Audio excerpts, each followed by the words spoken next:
See, we carry the collective psychological unfulfillment from our familial conditioning inside of us. Some people call that the inner child, different than the basic self. Okay, so our parents, those people significant, still live inside of us.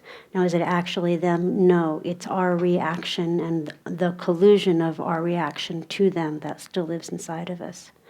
And if there's anything that sticks, that goes in the sum total of that makes up our inner child. And so we work with this part to keep maturing it up, maturing it up, maturing it up, so that nothing sticks to us and we have no story. And I'm madly in love with your basic self, just so you know. I mean, she's just gorgeous.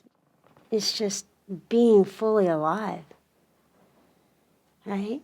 But when we try to whip ourselves into submission, all it does is like slip out the back door, right? And go do push-ups and get stronger to rebel against us. Is that your experience? So you go, well, what do I do about that? Well, might want to try a different approach of just hanging out with her and starting a dialogue with her. She's not bad. She's not anything but very alive, right?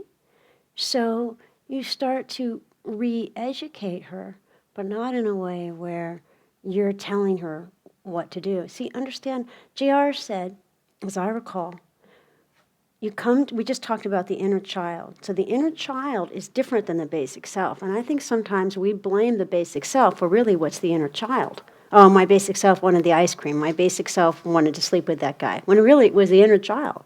See, JR said, as I recall, you come to the basic self with hat in hand, meaning the basic self is a very spiritual, sacred part of us.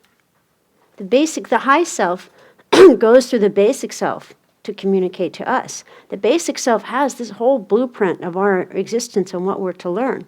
They get it from the high self. It gets it from the soul. It gets it from the master teacher of our soul. Okay, so if we want to connect up with our high self and be very spiritual and holy, it behooves us to have a relationship with the basic self. You go, but how do I, get all spiritual when I have, the naked dancing girl?